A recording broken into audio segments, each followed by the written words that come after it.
Donc, est-ce que je suis? Donc, le E, la première opération de base qu'on paye les loyers pour les 2 mois, bien ça, c'est pareil. Hein? Donc, le 15 août, on paye le mois, on met dans le compte loyer le mois de septembre et octobre. Et là, il faut savoir, est-ce qu'on a une régule à faire? Là, j'ai mis un petit dessin ici. Ça, c'est une période pour mon entreprise, mais la période est probablement plus longue, là. Si elle se termine le 31 août, elle a sûrement commencé le 1er septembre de l'année d'avant, là. Donc, la période a commencé loin, puis elle va se terminer le 31 août. Donc, on veut, nous, des états financiers à la fin août. Fait qu'à la fin août, il faut que nos charges soient bonnes, nos produits, puis nos passifs, puis nos actifs doivent refléter la réalité. Parce qu'on veut faire des états financiers à cette date-là. Au mois d'août, nous, cette opération-là, là, elle a mis 4 000 de loyer au mois d'août. Fait que ce que ça a fait, c'est que ça a mis 4 000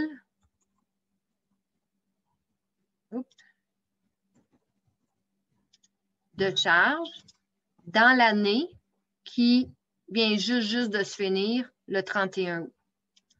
Mais en réalité, on a 2 000 de charges qui veut, c'est juste 2 000 de charges qu'on veut dans cette année-là. Le 2 000, il va dans l'année d'après. Donc, il va falloir faire une régule pour enlever 2 000 de cette année-là. On va enlever 2 000 au mois d'août, puis on va mettre 2 000 au mois de septembre qui va être considéré dans l'état des résultats de l'année d'après. Donc, c'est vraiment parce que notre année finit entre les deux que c'est dérangeant et qu'il faut faire une régule. Parce que le même énoncé plus le D, hein, le D, au mois d'août, on payait 4 000. On payait 4 000 de charges au mois d'août. Attendez, je vais enlever mes zéros, vous allez mieux voir.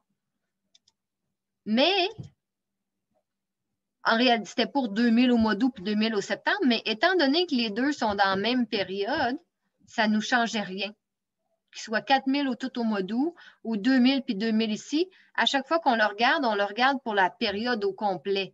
Fait qu'on ne va pas prendre le temps de se séparer si personne ne le regarde. Ils sont tout le temps dans le même tout. C'est différent qu'ici, que là, oups, notre ligne, elle tombe ici. On peut le voir pour les charges, mais c'est encore plus facile de le voir, ça, pour, mettons, mon compte de loyer payé d'avance. Quand on va faire mes états financiers au 31 décembre, dans l'énoncé précédent, est-ce qu'au 31 décembre, on avait un loyer payé d'avance? Non, on n'avait plus. Pas de régule à faire. Tandis que si on fait mes états financiers au 31 août, est-ce qu'au 31 août, on a un loyer payé d'avance? Parce que c'est toujours, il faut que ça soit bon à la date de mes états financiers. Oui, je veux les états financiers au 31 août, bien, il faut que j'indique au lecteur qu'au 31 août, j'ai un loyer payé d'avance. Donc, dans ce cas-ci, il va falloir faire une régule. Il va falloir enlever du mois d'août ou de l'année qui se termine la charge qui va à septembre. Donc, on va enlever de cette année la charge qui va à septembre. Donc, on va diminuer la charge de loyer de 2 000 pour mettre la charge de loyer au mois de septembre.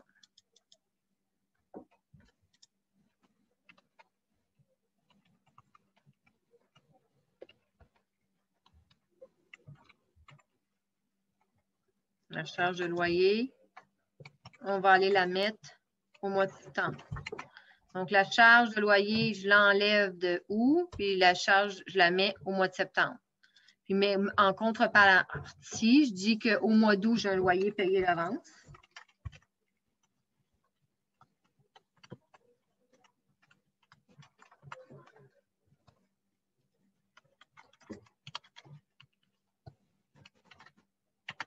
Puis qu'au mois de septembre, ben, j'enlève ce loyer payé d'avance-là parce que j'en ai plus.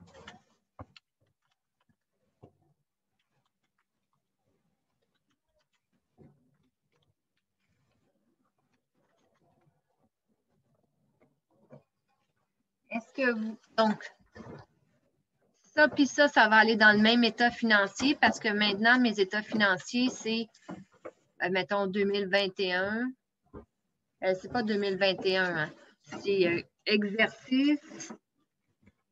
Exercice, ça veut dire un an qui se termine le 31 août. Donc, ça, c'est mon premier état des résultats. C'est l'exercice qui se termine le 31 août. Là, je vais essayer de grossir ça ici. Puis, OK.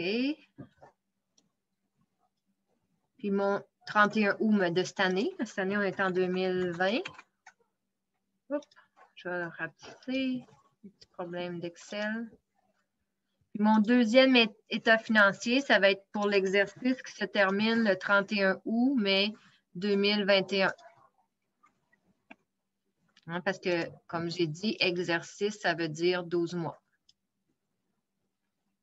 Donc, dans l'exercice qui se termine le 31 août cette année, on a mis 4000. Puis ensuite, on a enlevé 2000. Fait qu'on tombe à 2000. Puis dans l'exercice de l'année prochaine, on a ajouté le 2000 ici. Pour le loyer payé d'avance, au 31 août de cette année, on a indiqué qu'on avait 2000 de payé d'avance. Puis au 31 août de l'année prochaine, bien, on est commencé avec le 2000 de cette année. Puis on a enlevé, parce que notre actif il diminuait ici, 2000. Donc, on est tombé à 0. J'ai déjà configuré mon QuickBooks, moi, pour que l'année se termine le 31 août. Je ne sais pas si là, on serait capable de le faire, que l'année se termine à une autre date que cette date-là. Donc, on va le faire seulement dans Excel, là. Probablement qu'on pourrait faire l'état des résultats qui se termine le 31 août. Donc, si on fait un état des résultats qui se termine le 31 août, on voit que mon 4000 est là, mais que dans cette période-là, je voudrais juste 2000, parce que juste 2000 pour mois d'août. L'autre 2000, il est pour l'état des résultats d'après. En fait, si je faisais un état des résultats de septembre à décembre, mettons. Ah, si j'avais déjà fait une régule tantôt, là. Mais il n'y aurait rien. Donc, c'est vraiment important que si vous voulez utiliser QuickBooks là, pour vous valider, il faut tout effacer avant. Là. Donc, je suis désolée pour ça. Est-ce que ça va avec le Excel ici?